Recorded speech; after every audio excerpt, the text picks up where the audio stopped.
ก็ขอสวัสดีพ่อแม่พี่น้องนะครับ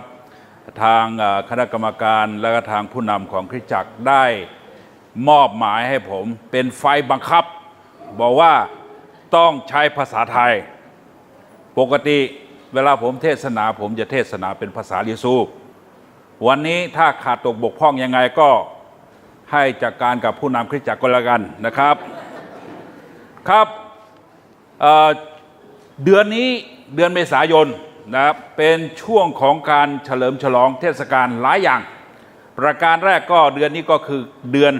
สงกรานต์ใช่ไหมครับสงกรานต์แล้วก็เดือนนี้สำหรับพี่น้องที่เป็นเชื้อสายลีซูหรือว่าจีนเราก็เรียกว่าเทศกาลแห่งการทำเชงเม้งนะครับเชงเม้งก็เป็นภาษาแต้จิ๋วถ้าเป็นภาษาอีกอย่างหนึ่งก็ชิงมิงนะครับก็เป็นเทศกาลที่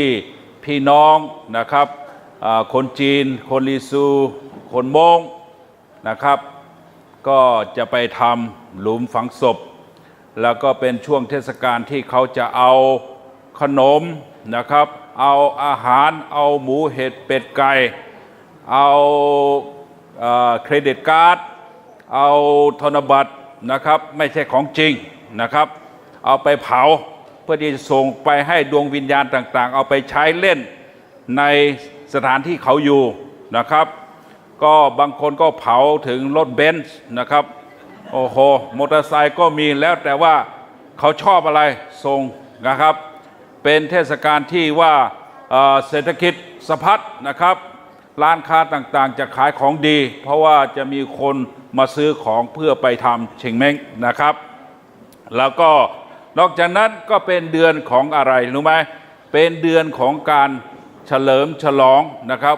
อีสเตอร์นะครับการเฉลิมฉลองอีสเตอร์ก็แตกต่างกันไปผมก็ไปที่ประเทศพม่าก็เป็นประสบการณ์ครั้งแรกที่ได้เจอแบบนี้ทั้งที่เป็นคริสตจักรลีซูนะครับประการแรกเมื่อเราเข้าไปนั่งในโบสถ์สิ่งที่เขาให้คือไข่ครับไข่ก็มีหลายสีมีเขียวมีแดงทาสีไว้โอ้โหฉูดฉาดมากผมก็ไม่เคยเจอแบบนี้ไปเฉลิมฉลองไปงานอีสเตอร์งานฟื้นคืนพระชนม์หลายที่แต่ว่าครั้งนี้เป็นครั้งแรกที่เจอไข่นะครับก็เป็นการที่แนะนำประเพณีของคนตะวันตกนะครับเกี่ยวกับเรื่องอีสเตอร์นะครับอย่างไรก็ดีสรุปแล้วนะครับช่วงเทศกาลนี้มันมีสิ่งที่น่าสังเกตอย่างหนึ่งประเทศไทยไม่เหมือนประเทศอื่นนะครับมีคนเคยบอกว่าประเทศไทยนี่มีเอกลักษณ์ยังไงเขาบอกว่ารู้ไหมประเทศที่มีผู้หญิงสวยที่สุดคือประเทศไทยยิ้มสวยนะสยามเมืองยิ้มนะสวยที่สุดแต่ว่ามันมีแต่บอกว่าผู้หญิงไทยเป็นยังไงแก่ง่ายตายยากโอเคอันนี้เขาว่าอย่างนี้โอเคอย่างไรก็ตามนอกจากผู้หญิงไทยสวยแล้วสิ่งที่ไม่เหมือนประเทศอื่นในช่วงเดือนเมษายนรู้ไหมอะไรพอถึงวันสงกรานต์แล้วจะมีการออกข่าวละจะออกข่าวว่าสงกรานต์ปีนี้คนจะตายกี่คนปวดท้อข่าวอย่างอื่นมีไม่พูดถึงแต่จะออกว่าสงกรานต์นี้คนตายกี่คนรู้ไหมปีนี้ปี 2018 เดือนเมษายนวันที่ 17ประกาศข่าวออกมาแล้วคนตาย418คนก็รู้ไงอันนี้เจ็บจริงตายจริงครับไม่ใช่ตายเล่นๆตายจริงๆ418คนไม่ใช่ครั้งเดียวทุกปีสังเกตไว้เธอจะมีการพูดถึงเรื่องความตายในวันสงกรานต์บางครั้งผมเลยพูดเล่นกับหลายๆคนบอกว่าพวกเธอจะไปเล่นสงครามเหรอไม่ใช่สงกรานต์สงครามเพราะยังไงก็ต้องไปแล้วมันต้องมีเจ็บตัวเจ็บน้อยๆเจ็บมากๆถึงตายก็มีไปนี่สนุกสนานแต่กลับมาในร้องไห้นะอันนี้คือช่วงเทศกาลสงกรานต์แต่ว่าเรื่องเทศกาลเนี่ยเรื่องสนุกสนานมันกลบเกลื่อนไปหมดโดยเฉพาะอย่างยิ่งนะคนไทยมีอีกอย่างหนึ่งเขาว่าคนไทยเนี่ยไม่ว่าเทศกาลอะไรพี่ไทยเนี่ยเมาทุกงานเลยสงกรานต์ก็เมานะขนาดเขาบอกว่าเมาแล้วห้ามขับโอ้โททางคน ที่ตรวจอยู่ทั้งคนที่ขับมันก็เมาพร้อมๆกันเหมือนกันนะพอกันนะออกคลิปเนี่ยเมาพอๆกันอู้กันบอกหูเรื่องเลยนะครับ อันนี้คือสงกรานต์วันนี้ผมจะมาพูดถึงเรื่องความตายนะความตายเป็นเรื่องจริงไม่ใช่เป็นเรื่องหลอกความตายมาเยี่ยมกับคนทุกๆคนบางครั้งเราไม่พร้อมบางครั้งเราตกใจ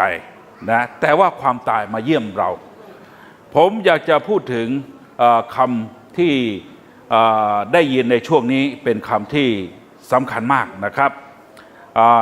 ผมจะขอพูดเป็นภาษาอังกฤษนะขอโทษนะครับเพราะว่าเจ้าของคนพูดเป็นคนอเมริกันนะครับ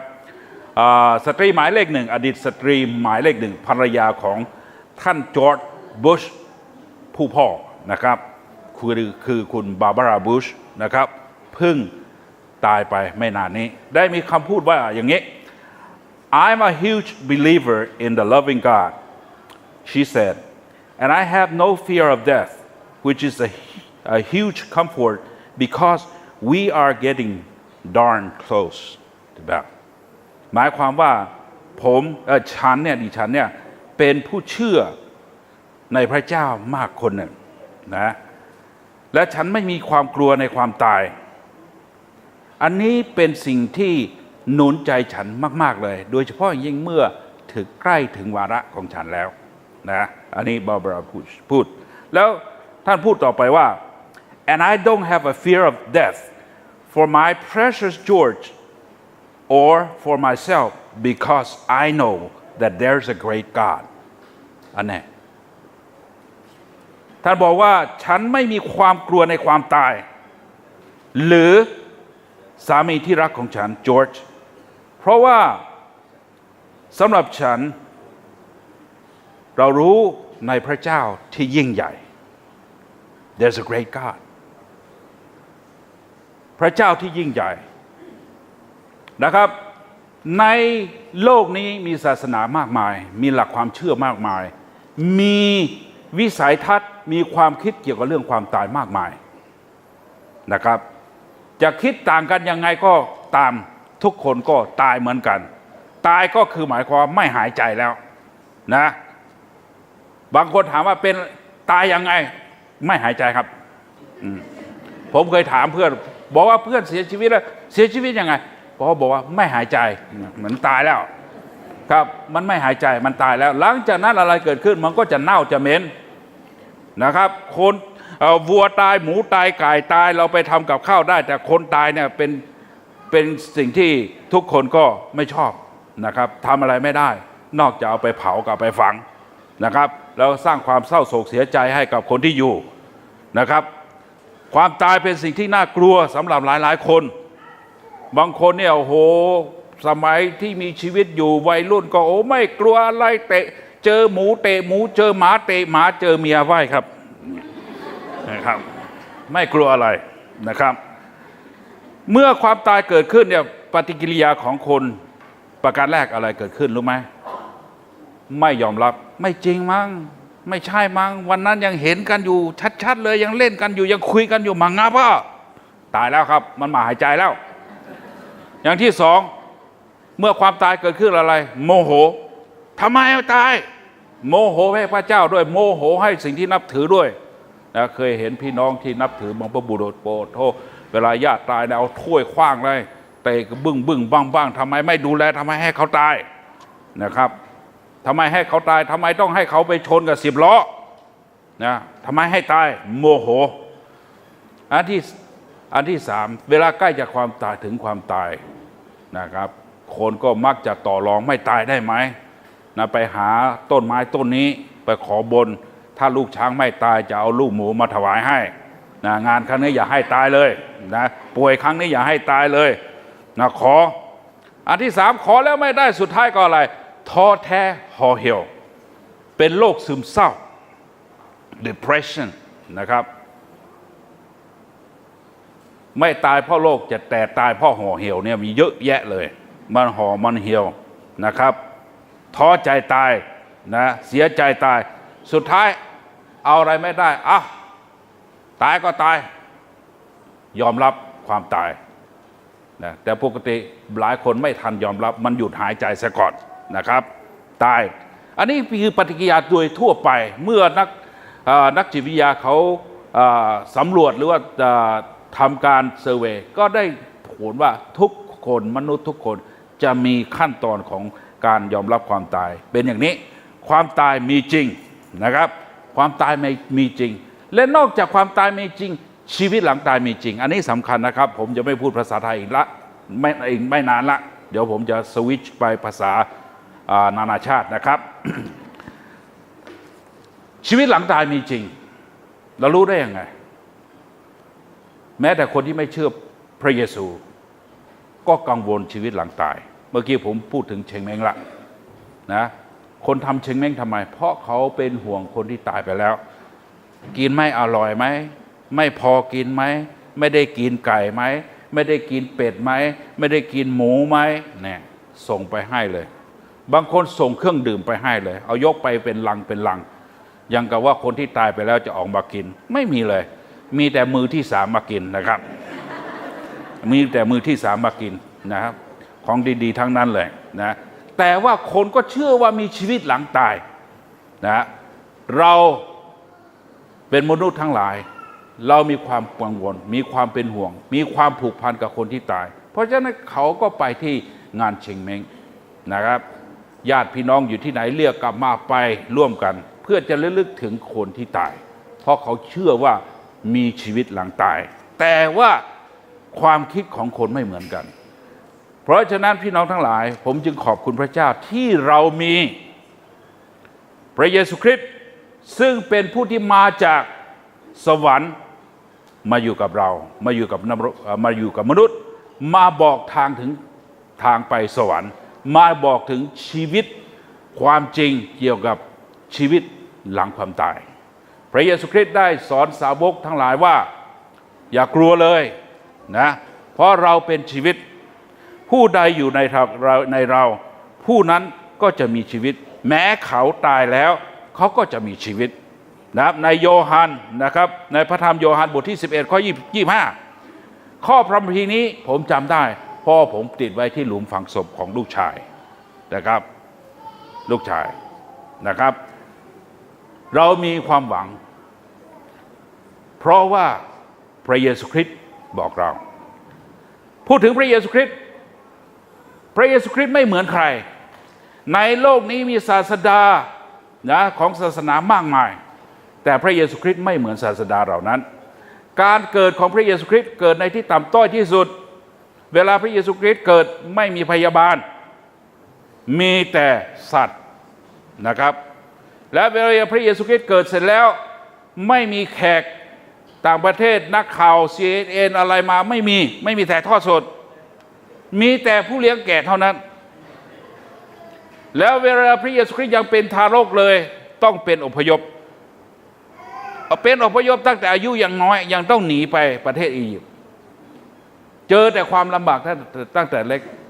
โตมาพระเยซูคริสต์อยู่หมู่บ้านนอกอยู่นาซาเรตแล้วเมื่อพระเยซูคริสต์ทรงรับใช้พระเจ้าประกาศข่าวประเสริฐพระเยซูคริสต์ไม่ได้ประกาศที่หมู่บ้านตัวเองไม่มีใครยอมรับต้องไปประกาศที่ยูเดียการอัศจรรย์ต่างๆพระเยซูคริสต์รักษาโรคเลี้ยงคน 5,000 คนให้คนฟื้นจากความตายพระเยซูคริสต์ทำสิ่งอัศจรรย์แต่เมื่อถึงเวลาพระเยซูคริสต์ตายไม่มีใครมาอยู่กับพระเยซูมีศาสดาของศาสนาคนเดียวที่ตายแบบไม่มีเพื่อนแม้แต่หลุมฝังศพก็ต้องอาศัยของคนอื่นของโยเซฟชาวอาริมาไทยแต่อะไรเกิดขึ้นในวันที่3เมื่อพระเยซูทรงฟื้นคืนพระชนมีผู้หญิงมาเห็นก่อนหลังจากนั้นสาวกหลังจากนั้นสานุสิตของพระเยซูคริสต์หลังจากนั้นมีคน500คนและพระเยซูคริสต์ขึ้นสวรรค์เป็นและพระมีเสียงตรัสจากสวรรค์ว่าพระองค์จะกลับมาเช่นนี้แหละท่านทั้งหลายอย่าไปที่ไหนไปอยู่ที่เยรูซาเล็มรอเพราะว่าเราจะส่งผู้ช่วยมาให้และอะไรเกิดขึ้นเพราะพระเยซูคริสต์ทรงฟื้นคืนจากความตายสิ่งที่ไม่เหมือนผู้อื่นไม่มีผู้ใดในโลกที่มีคนพูดถึงกล่าวถึงเขียนหนังสือถึงเท่ากับพระเยซูคริสต์ หนังสือที่มีคนอ่านเยอะที่สุดในโลกคือพระคัมภีร์มีคนที่เขียนหนังสือตำรับตำราอธิบายกล่าวถึงมากที่สุดคือพระเยซูในที่นี่ยังมีคนเขียนหนังสือมากมายเลยนะครับมาพาคนนี้ก็เขียนคนนั้นก็เขียนคนนี้ก็เขียนคนนี้เขียนนอกจากเขียนถึงยังร้องเพลงถึงมีนักร้องมากมายเลยไม่มีคนใดในโลกที่เหมือนพระเยซูคริสต์อะไรให้เป็นอย่างนี้เพราะการฟื้นคืนจากความตายชีวิตในผู้อื่นไม่มีนอกจากในพระเยซูคริสต์เท่านั้นเพราะฉะนั้นเราจึงเฉลิมฉลองเพราะฉะนั้นเราจึงเห็นถึงความเชื่อของคนที่ใกล้จะตายบอกว่า I am not afraid of death ฉันไม่กลัวความตายเพราะอะไรเพราะพระเยซูถ้าไม่มีพระเยซูโอ้กลัวกะว่ากลัวจะได้ตายใครบอกกลัวหมดอะแต่เพราะพระเยซูคริสต์เราถึงไม่กลัวและด้วยพระเยซูคริสต์และด้วยพระวิญญาณบริสุทธิ์ที่พระองค์ทรงให้นั้นเคลื่อนไหวอยู่ในเราเห็นไหมในปัจจุบันเนี่ยถ้ามีภัยพิบัติที่ไหนเกิดขึ้นใครไปช่วยก่อนคริสเตียนใช่ไหมที่ไหนเดือดร้อนใครไปคริสเตียนไปที่ไหนลำบากใครไปผู้ประกาศไปทุกที่รักทุกเผ่าอะไรใครทำไมเป็นอย่างนั้น